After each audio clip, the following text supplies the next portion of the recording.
اگرچہ یہ اولاد اپنے اعمال کے اعتبار سے اس درجے تک نہ پہنچتی ہو۔ پھر آپ صلی اللہ علیہ وآلہ وسلم نے یہ آیت تلاوت فرمائی، اور جو لوگ ایمان لائے ہیں اور ان کی اولاد نے بھی ایمان میں ان کی پیروی کی، اس سے معلوم ہوتا ہے کہ انسانوں کی اولاد کو اس کی خواہش کے مطابق ان کے ساتھ ہی رکھا جائے گا۔ جو لوگ جنت میں جائیں گے تو یقیناً یہ وہ لوگ ہوں گے جنہوں نے اس دنیا میں نیک اعمال کیے ہوں گے، جبکہ ایسے لوگ بھی ہوں گے جنہوں نے گناہ کیے ہوں گے لیکن اپنے گناہوں پر شرمندہ ہو کر اس دنیا میں ہی اللہ سے معافی مانگ لی ہو اور سچے دل سے توبہ استغفار کر لیا ہو، تو اللہ تعالیٰ ان کو معاف فرما کر جنت میں داخل کرے گا، جہاں اللہ عز و جل کی ہر خواہش پوری فرما دے گا۔ اور یقیناً اس کی خواہش میں سے ایک خواہش یہ بھی ہوگی کہ دنیا میں اس سے جو بھی گناہ سرزد ہو چکے ہو یا کوئی گناہ والے اعمال اس نے کیے ہوں تو اس سے وہ تمام اعمال بھلا دیے جائیں، کیونکہ جنت امن اور سکون کی جگہ ہوگی جہاں منفی خیالات اور غم و غصے کی کوئی گنجائش نہ ہوگی،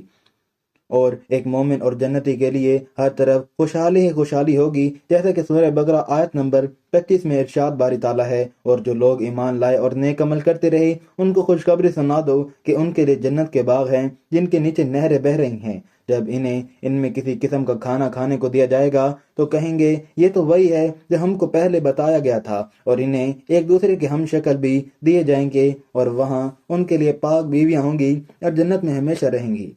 محترم ناظرین، ایک اور حدیث میں ہے کہ رسول اللہ صلی اللہ علیہ وآلہ وسلم نے فرمایا، جب اہل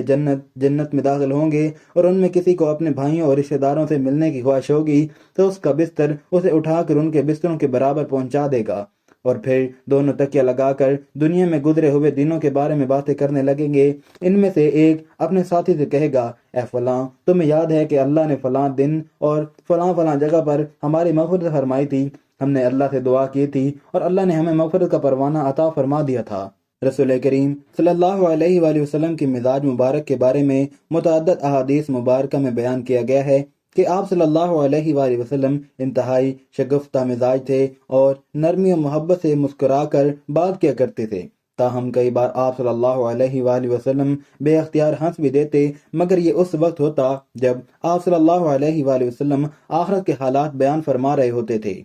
امام عسقلانی رحمۃ اللہ علیہ فرماتے ہیں، یہ کہا گیا ہے کہ آپ صلی اللہ علیہ وآلہ وسلم صرف آخرت کے امور میں ایسا کرتے تھے، اگر کوئی معاملہ دنیا سے متعلق ہوتا تو اس پر آپ صلی اللہ علیہ وآلہ وسلم صرف تبسم فرمایا کرتے تھے۔ آپ صلی اللہ علیہ وآلہ وسلم نے ایک بار صحابہ کرام کو یہ آگاہ کیا کہ روز محشر جب کسی کو جہنم سے نکال کر جنت میں بھیجا جائے گا تو اس کی حالت کیا ہوگی۔ اس پر آپ صلی اللہ علیہ وآلہ وسلم نے ہنس کر واقعے کا احوال بیان کیا۔ بخاری شریف اور مسلم شریف میں یہ واقعہ متفقہ حدیث مبارکہ یوں بیان کی گئی ہے۔ حضرت عبداللہ بن مسعود رضی اللہ تعالیٰ عنہ سے روایت ہے کہ حضور نبی اکرم صلی اللہ علیہ وآلہ وسلم نے فرمایا، مجھے اچھی طرح معلوم ہے کہ سب سے آخر میں جہنم میں کون نکالا جائے گا، یہ سب سے آخر میں کون جنت کے اندر داخل ہوگا۔ یہ آدمی اپنے جسم کو گھسیٹتا ہوا جہنم سے باہر نکالے گا، چنانچہ اللہ تعالیٰ اس سے فرمائے گا، جا جنت میں داخل ہو جا۔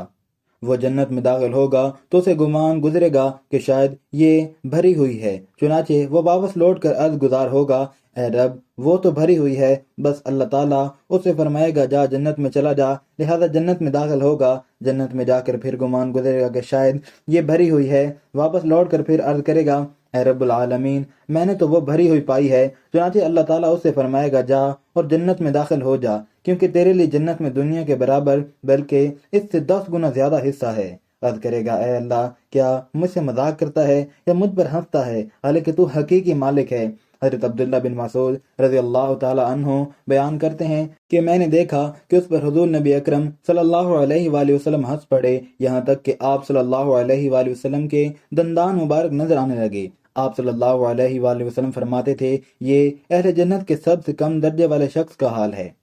حضرت ابو سعید سے روایت ہے کہ رسول اللہ صلی اللہ علیہ وآلہ وسلم نے فرمایا، جو آدمی سب سے آخر میں جنت میں داخل ہوگا وہ گرتا پڑتا اور گھسیٹتا ہوا دوزخ سے اس حال میں نکلے گا کہ دوزخ کی آگ اسے جلا رہی ہوگی، پھر دوزخ سے نکل جائے گا تو پھر دوزخ کی طرف پلٹ کر دیکھے گا اور دوزخ سے مخاطب ہو کر کہے گا کہ بڑی بابرکت ہے وہ ذات جس نے مجھے تجھ سے نجات دی، اور اللہ تعالیٰ نے مجھے وہ نعمت عطا فرمائی ہے کہ اولین اور آخرین میں سے کسی کو بھی وہ نعمت عطا نہیں فرمائی۔ پھر اس کے لیے ایک درخت بلند کیا جائے گا، وہ آدمی کہے گا، اے میرے مالک، اے میرے پروردگار، مجھے اس درخت کے قریب کر دیجئے تاکہ میں اس کے سائے کو حاصل کر سکوں اور اس کے پھلوں سے پانی پیوں۔ اللہ تعالیٰ فرمائیں گے اے ابن آدم اگر میں تجھے یہ دے دوں تو پھر اس کے علاوہ تو اور کچھ نہیں مانگے گا؟ وہ عرض کرے گا کہ نہیں اے میرے پروردگار۔ اللہ تعالیٰ اس سے اس کے علاوہ اور نہ مانگنے کا معاہدہ فرمائیں گے اور اللہ تعالیٰ اس کا عذر قبول فرمائیں گے، کیونکہ وہ جنت کی ایسی ایسی نعمتیں دیکھ چکا ہوگا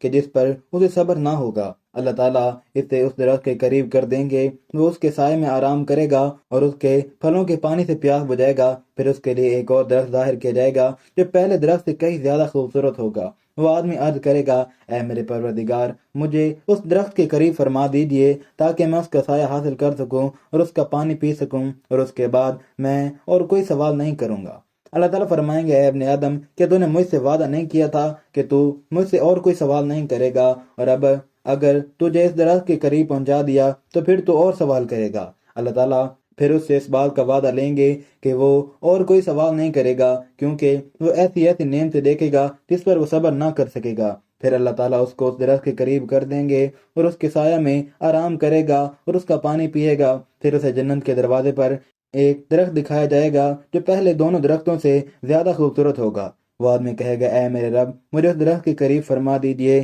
تاکہ میں اس کے سائے میں آرام کروں اور پھر اس کا پانی پیوں، اور اس کے علاوہ کوئی اور سوال نہیں کروں گا۔ پھر اللہ تعالیٰ اس آدمی سے فرمائیں گے اے ابن آدم کہ تو نے مجھ سے یہ وعدہ نہیں کیا تھا کہ تو اس کے بعد اور کوئی سوال نہیں کرے گا؟ وہ عرض کرے گا ہاں میرے پروردگار، اب میں اس کے بعد اس کے علاوہ اور کوئی سوال نہیں کروں گا۔ پھر اللہ تعالیٰ اسے عطا کر دے گا۔ اس کے بعد وہ جنت کی ایسی نعمتیں دیکھے گا جس پر وہ صبر نہیں کر سکے گا۔ پھر اللہ تعالیٰ اسے اس درخت کے قریب کر دیں گے۔ جب وہ اس درخت کے قریب پہنچے گا تو جنت والوں کی آواز سنے گا، تو وہ پھر عرض کرے گا اے میرے رب مجھے اس میں داخل کر دے۔ تو اللہ تعالیٰ فرمائیں گے اے ابن آدم تیرے سوال کو کون سی چیز روک سکتی ہے کہ تو اس پر راضی ہے کہ تجھے دنیا اور دنیا کے برابر دے دیا جائے؟ وہ کہے گا اے رب العالمین تم مجھ سے مذاق کرتا ہے۔ یہ حدیث بیان کر کے حضرت عبداللہ رضی اللہ تعالی عنہ ہنس پڑے اور لوگوں سے فرمایا کہ تم مجھ سے کیوں نہیں پوچھتے کہ میں کیوں ہنسا؟ لوگوں نے کہا آپ کس وجہ سے ہنسے؟ فرمایا رسول اللہ صلی اللہ علیہ وآلہ وسلم